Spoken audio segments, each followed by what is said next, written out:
हर ज़ायरे चमन से कहती है खाक बाग, हर ज़ायरे चमन से कहती है खाक बाग, गाफिल न रहे जहां में तू गर्दों की चाल से। सींचा गया है खूने शहीदां से इसका दुख, तू आंसुओं की बुखल न कर इस निहाल से।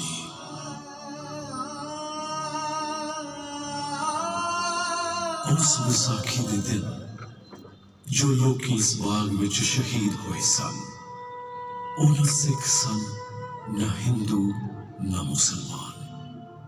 उस विसाखी खून न लथपथ होया सी पूरा हिंदुस्तान।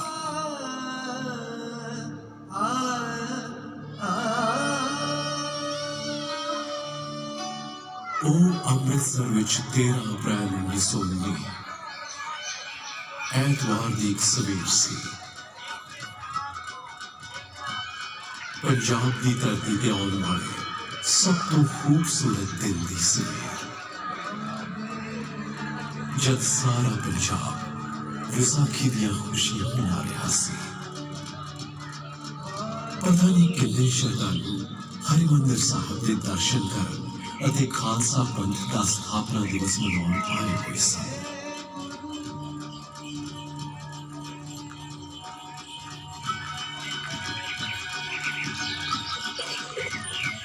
ठीक उसी दिन कांग्रेस के नेताओं ने जलियांवाला बाग विच शामी 4:30 बजे एक सभा करने का फैसला लिया सी। उन्हां दा इरादा डॉक्टर सत्यपाल अते डॉक्टर किचलू की रिहाई अते काले कानून की वापसी की मांग करना सी। विसाखी दियां खुशियां दे विचकार ज्यों-ज्यों दिन अगां वधिया, एक छोटा जिहा बच्चा टीन दा कनस्तर वजाउंदा होया शहर के कुछ इलाकों में यह सुनेहा देंदे हुए निकलिया,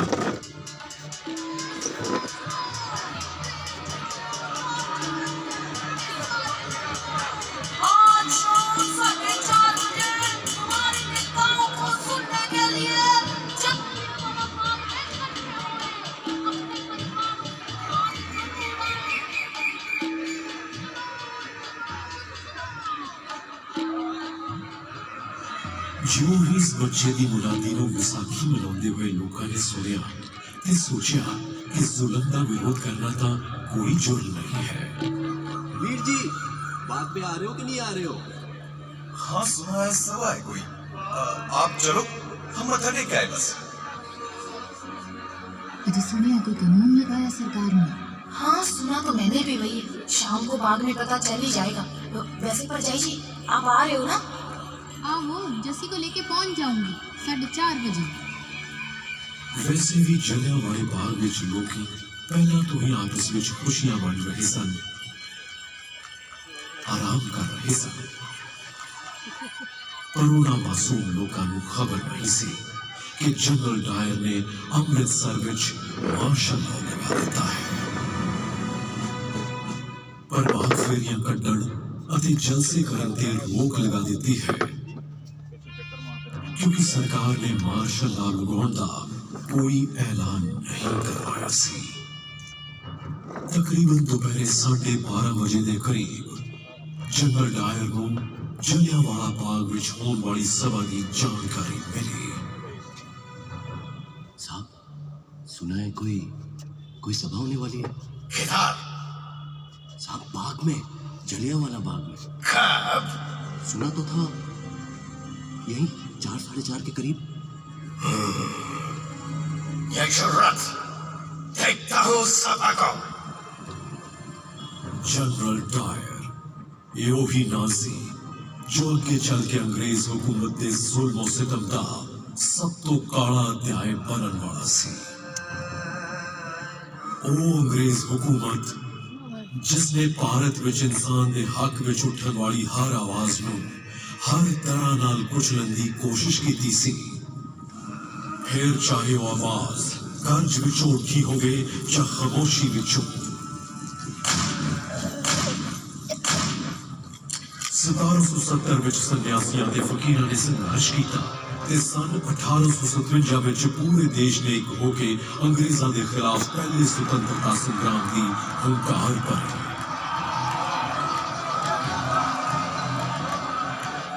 ਇਸ ਸੰਗਰਾਮ ਦੀ ਹੰਕਾਰ ਨੂੰ ਅੰਗਰੇਜ਼ਾਂ ਨੇ ਦਬਾ ਜ਼ਰੂਰ ਦਿੱਤਾ, ਪਰ ਹੰਕਾਰ ਜਦੋਂ ਤੱਕ ਜ਼ਿੰਦਾ ਹੈ ਉਹ ਮੂੰਹ ਤੇ ਰੱਖੀ ਹਥੇਲੀ ਵਿੱਚੋਂ ਵੀ ਫੁੱਟ ਕੇ ਨਿਕਲਦੀ ਰਹਿੰਦੀ ਹੈ।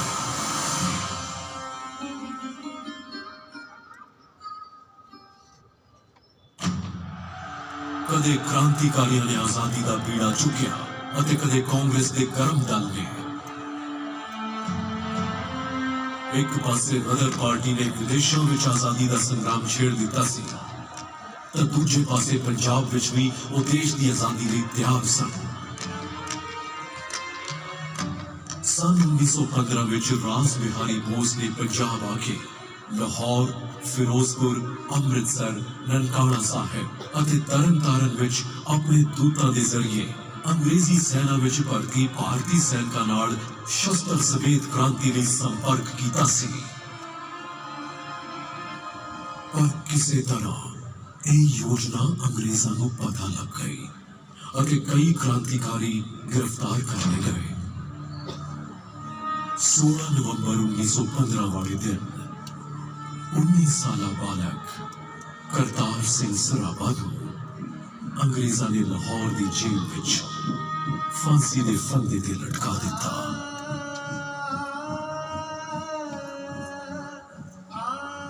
ਸੰਨ 1918 ਵਿੱਚ ਸੈਨ ਫਰਾਂਸਿਸਕੋ ਵਿੱਚ ਗਦਰ ਪਾਰਟੀ ਦੇ ਮੈਂਬਰਾਂ ਦੇ ਮੁਕੱਦਮੇ ਚਲਾ ਕੇ ਉਹਨਾਂ ਨੂੰ ਸਜ਼ਾਵਾਂ ਦਿੱਤੀਆਂ ਗਈਆਂ। ਇਹ ਪਹਿਲੇ ਵਿਸ਼ਵ ਯੁੱਧ ਦਾ ਸਮਾਂ ਸੀ ਅਤੇ ਅੰਗਰੇਜ਼ਾਂ ਨੇ ਆਪਣੇ ਹਿੱਤ ਦੇ ਇਸ ਯੁੱਧ ਵਿੱਚ ਭਾਰਤ ਨੂੰ ਵੀ ਝੋਕ ਦਿੱਤਾ ਸੀ। ਇਸ ਯੁੱਧ ਵਿੱਚ ਅੰਗਰੇਜ਼ਾਂ ਨੇ ਭਾਰਤ ਦੀ ਸੰਪत्ति, ਯੁੱਧ ਸਮੱਗਰੀ ਅਤੇ ਸੈਨਿਕਾਂ ਦਾ ਬਹੁਤ ਜ਼ਿਆਦਾ ਇਸਤੇਮਾਲ ਕੀਤਾ ਅਤੇ ਬਦਲੇ ਵਿੱਚ ਭਾਰਤ ਨੂੰ ਕੀ ਮਿਲਿਆ? ਇੱਕ ਕਾਲਾ ਕਾਨੂੰਨ, ਰੌਲਟ ਐਕਟ। ਆਮ ਹਿੰਦੁਸਤਾਨੀ ਦੀ ਜ਼ਬਾਨ ਵਿੱਚ ਇਸ ਐਕਟ ਨੂੰ ਨਾ ਵਕੀਲ, ਨਾ ਦਲੀਲ, ਨਾ ਅਪੀਲ ਦੇ ਨਾਮ ਨਾਲ ਜਾਣਿਆ ਜਾਂਦਾ ਸੀ। ਇਸ ਐਕਟ ਦੇ ਪਾਸ ਹੋਣ ਮਗਰੋਂ ਪੁਲਿਸ ਚਾਹੇ ਜਿਸ ਦੀ ਵੀ ਤਲਾਸ਼ੀ ਲੈ ਸਕਦੀ ਸੀ, ਬਿਨਾਂ ਕਾਰਨ ਕਿਸੇ ਨੂੰ ਵੀ 2 ਸਾਲ ਦੀ ਸਜ਼ਾ ਦਿੱਤੀ ਜਾ ਸਕਦੀ ਸੀ। ਇਸ ਦੇ ਇਸਤੇਮਾਲ ਕਰਕੇ ਭਾਰਤੀ ਅਖਬਾਰਾਂ ਦੀ ਕਲਮ ਟੁੱਟ ਸਕਦੀ ਸੀ। ਫਿਰ ਭਾਰਤ ਨੇ ਇਸ ਕਾਲੇ ਕਾਨੂੰਨ ਦਾ ਜਵਾਬ ਦਿੱਤਾ ਸੱਤਿਆਗ੍ਰਹਿ ਦੇ ਨਾਲ। ਦੇਸ਼ ਭਰ ਵਿੱਚ ਇਸ ਦੇ ਵਿਰੋਧ ਵਿੱਚ ਸਭਾਵਾਂ ਅਤੇ ਅੰਦੋਲਨ ਹੋਣ ਲੱਗੇ। ਫਿਰ 30 ਮਾਰਚ 1919 ਵਾਲੇ ਦਿਨ ਦਿੱਲੀ ਵਿੱਚ 60 ਨਿਹੱਥੇ ਲੋਕਾਂ ਨੂੰ ਸਰਕਾਰੀ ਗੋਲੀਆਂ ਨਾਲ ਭੁੰਨ ਦਿੱਤਾ ਗਿਆ।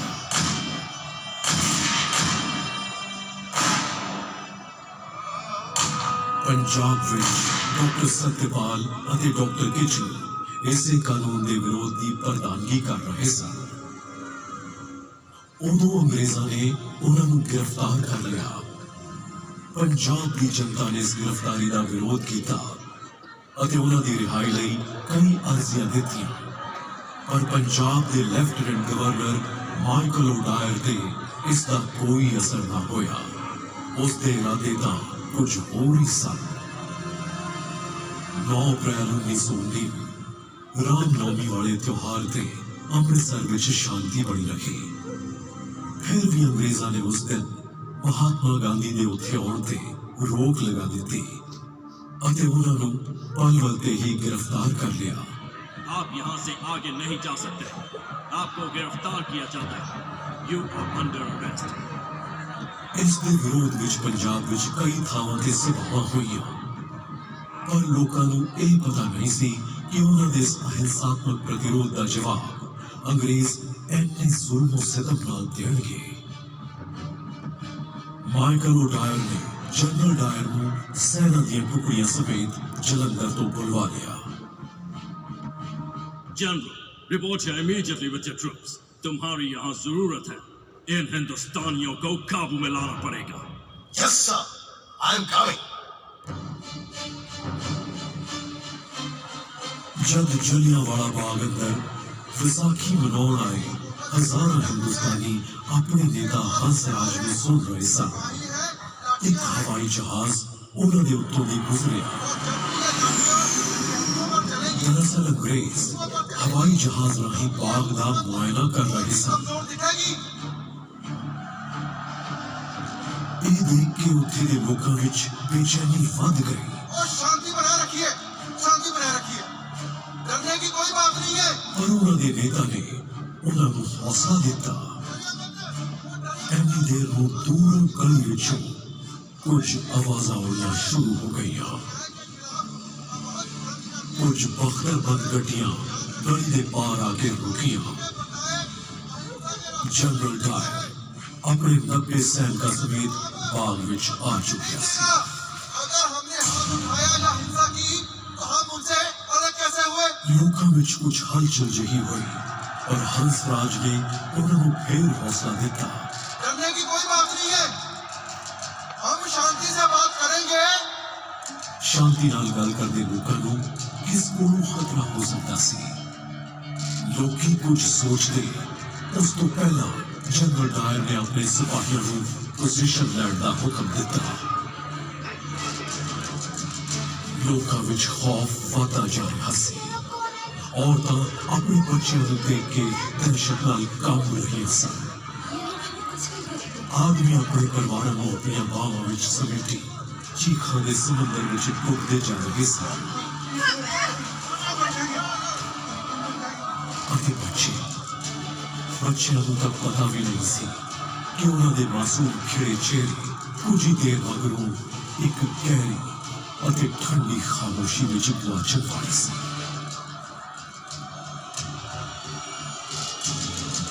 न कोई चेतावनी, न बाग खाली करने का ऐलान, न सभा बंद करने का हुक्म, सीधे इको हुक्म जारी होया।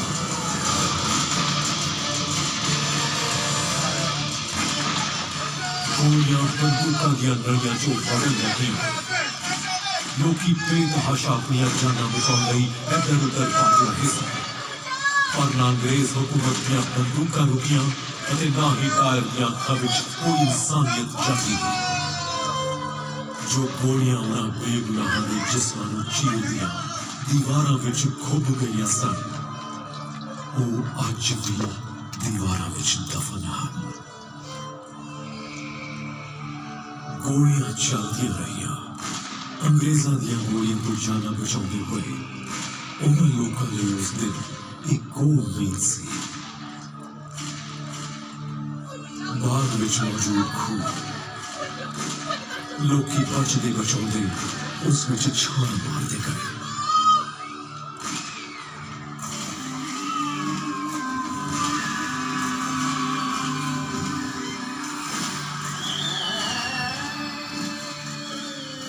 हौली हौली वो खूह जिंदा दे मुर्दियां नाल भरता चला गया।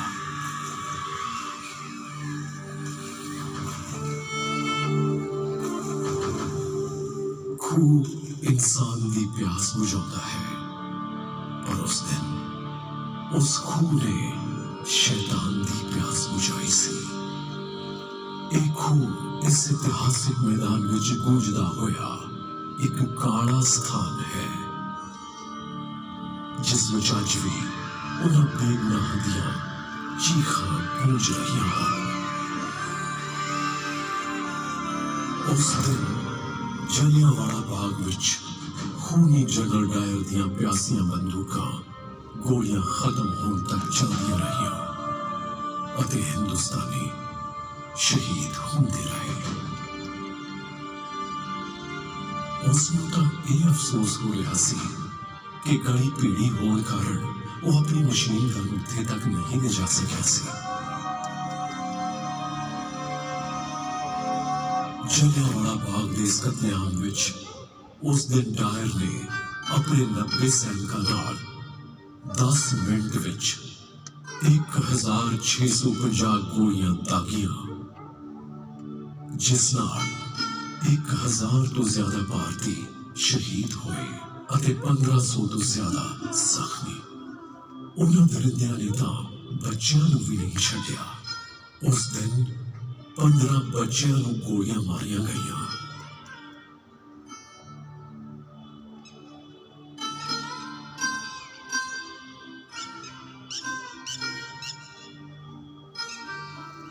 ਉਹਨਾਂ ਬੱਚਿਆਂ ਵਿੱਚੋਂ ਇੱਕ ਬੱਚਾ ਐਸਾ ਵੀ ਸੀ ਜਿਸ ਦੀ ਉਮਰ ਕੋਈ 10 ਸਾਲ ਰਹੀ ਹੋਵੇਗੀ।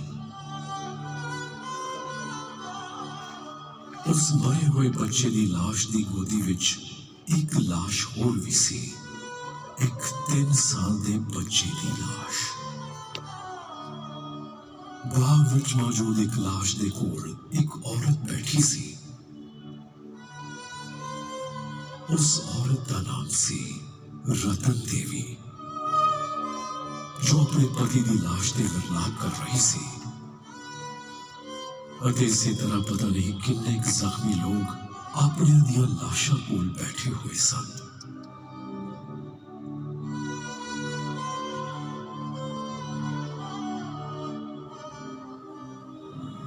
कुत्तों को भगाने के लिए मैंने एक छड़ी खोजी। वहां दर्द में छटपटाते 3 और लोगों को भी देखा। साथ ही करीब 12 साल के एक बच्चे को देखा जिसने कराहते हुए विनती की कि मैं वहां से ना जाऊं। मैंने पूछा कि क्या मैं उसे कुछ उड़ा दूं, लेकिन उसे तो केवल पानी चाहिए था। उस जगह मैं पानी कहां से लाती? अपनी अनुभूतियों को व्यक्त करना मेरे लिए असंभव है। वहां मृतकों के ढेर लगे पड़े थे। उनमें से बहुत से छोटे छोटे मासूम बच्चे भी थे। मैं वो दृश्य कभी नहीं भूल सकती। मृतकों के उस एकाकी जंगल में पूरी रात मैंने अकेले ही बिताई। हर घंटे घड़ी की आवाज सुनाई दे रही थी। सुबह 6 बजे मेरी गली से कुछ लोग चारपाई लाए और मैं अपने पति का शरीर घर ले जा सकी। उस रात मैंने जो अनुभव किया वो केवल मुझे और मेरे भगवान को ही पता है।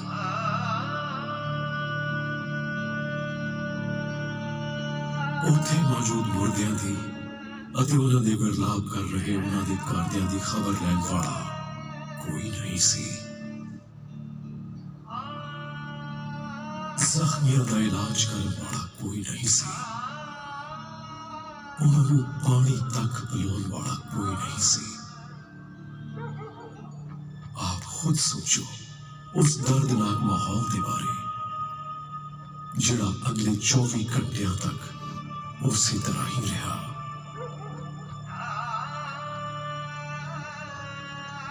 वो दर्द, वो खामोशी जिहड़ी उस दिन जलियांवाला बाग विच पसरी,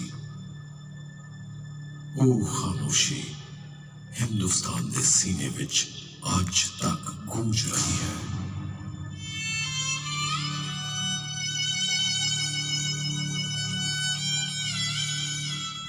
उस वेले मार्शल लॉ के काले बदलों ने पंजाब नूं घेर रखिया सी।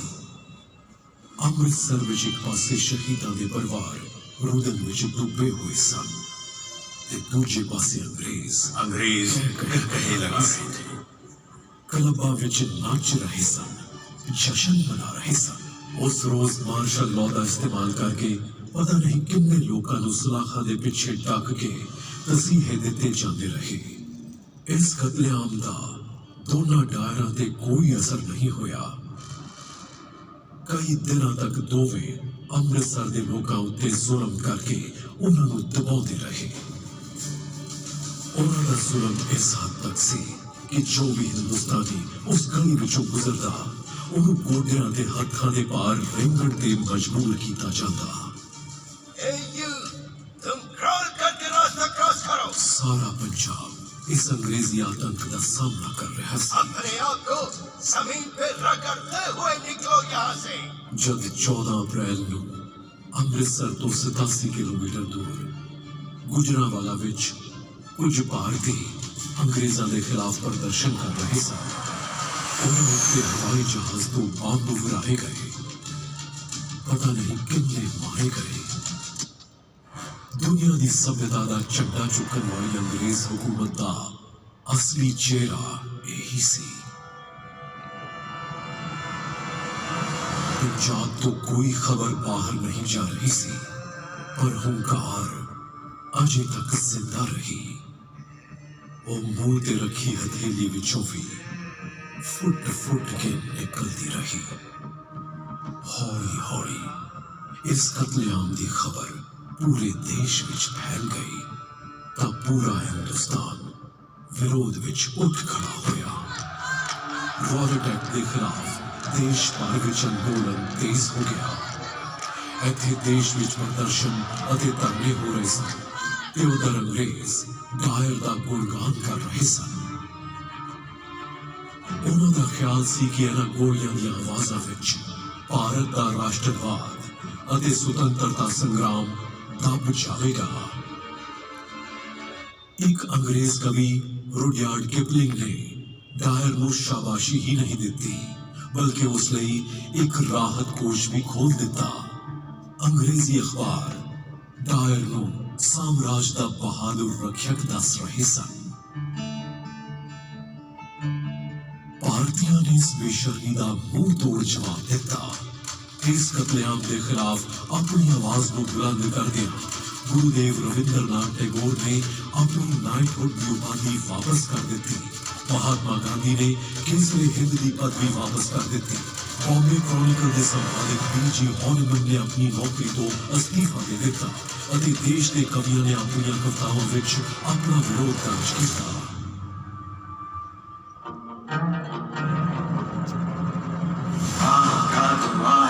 नहीं रंग आसमां का, हम तुझको फूंक देंगे, डायर तो है कहाँ का। ये आह का धुआं है, नहीं रंग आसमां का, हम तुझको फूंक देंगे, डायर तो है कहाँ का। तू बेवफा है जालिम, तू पुरजफा है जालिम, बाकी न नाम रखा जानिया में भाग भाग। अपनी अता पे ना जा तो करके तूने डायर कर पाया। वो जंग को जिक्र क्या है जवां का, तुसाना होगा कोई इन्हां तरानियां विच देश दा दुख सी, देश भगती सी अते यही अंग्रेज़ां नूं एक चेतावनी सी कि तुसीं कदों तक जुल्म करदे रहोगे। ये देश साडा है अते असीं इस नूं आजाद करा के ही रहांगे। फिर भी जदों देश भर विच हो रहे विरोध नहीं रुके, तो उन्हां तो बचण लई अंग्रेजी हुकूमत ने हंटर कमेटी बनाई। उस कमेटी की सच्चाई सामने लियाउण लई कांग्रेस ने मदन मोहन मालवीया की निगरानी हेठ अपनी इंक्वायरी कमेटी बनाई। पंजाब के लोकां नाल अपनी एकजुटता दिखाउण लई कांग्रेस ने अपना सालाना अधिवेशन भी अमृतसर विच कीता। इस अधिवेशन विच अंग्रेजों के वहशीपणे की बहुत आलोचना की गई। इस घटना मगरों हिंदुस्तान विच राष्ट्रीय अंदोलन दियां विचारधारावां होर भी प्रबल हो गई। जलियांवाला बाग के इस कत्लेआम मगरों उत्थे हुए जुल्मां नूं जदों अपने पिंड जाके एक बालक ने देखा, तो उस बालक विच देश प्रेम अते आजादी लई अलख जग गई। उसने उस बालक को भगत सिंह बना दिता।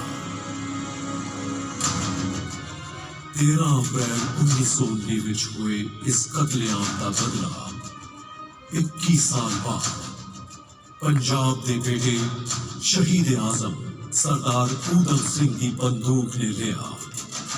वो गदर पार्टी की विचारधारा तो प्रभावित सी। लंदन के कॉक्सटन हॉल विच 13 मार्च 1940 वाले दिन चलियां वो 6 गोलियां माइकल ओडायर के जिस्म विच उतरियां। ओही माइकल ओडायर जिसने जनरल डायर नूं जलियांवाला बाग विच कत्लेआम लई भेजिया सी।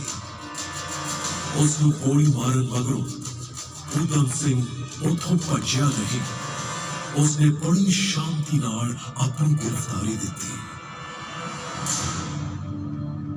मैंने अपनी जिंदगी का मकसद पूरा कर लिया, और रही बात माइकल ओडायर की, तो वो इसी के लायक था।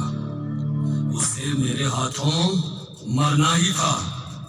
21 साल से मुझे उसकी चलाई गोलियों की गूंज ने सोने नहीं दिया है, और अब जाकर वो शांत हुई है। अब मेरे जीने या मरने से कोई फर्क नहीं पड़ता और मुझे मौत का कोई खौफ नहीं। अपने मुकदमे दौरान हिंदू मुस्लिम एकता की मिसाल कायम करते हुए उसने अपना नाम मोहम्मद सिंह आजाद दसिया। मेरे पे कत्ल का इल्जाम है, पता है मुझे अपने किए पर गर्व है, क्योंकि मैंने वो अपने मुल्क की आजादी के लिए किया है। क्या ये अदालत मुझे बतलाएगी कि क्या जलियांवाला बाग में जनरल डायर की मनाई हुई वो भूमि बैसाखी कत्लेआम नहीं थी? अंग्रेजा ने उसको लंदन दी पेंटन विलेज जेल विच फांसी ते लटका दिता। आज भी ये देश उस शहीद नू सलाम करता है। शहीद तेरी मौत ही तेरे वतन की जिंदगी, शहीद तेरी मौत ही तेरे वतन की जिंदगी। तेरे लहू से जाग उठेगी इस चमन की जिंदगी। खिलेंगे फूल उस जगह कि तू जहां शहीद हो, खिलेंगे फूल उस जगह कि तू जहां शहीद हो। शहीद तेरी मौत ही तेरे वतन की जिंदगी। ये जो इतिहास आप सारे ने सुनिया, ये इतिहास उस जुल्म दा भरिया इतिहास है जिसनू साडे देशवासियों ने झेलिया सी। ये वो जलियांवाला बाग दा इतिहास है जो सानू सिखाउंदा है कि जालिम चाहे कितना भी जुल्मी क्यों ना होवे, वो एक दिन झुकदा जरूर है। ये इतिहास उन शहीदां दा इतिहास है जिन्हां दी शहादत नू ये देश अते इस दे लोकी तुसी ते असी कदे बेकार नहीं जान देवांगे।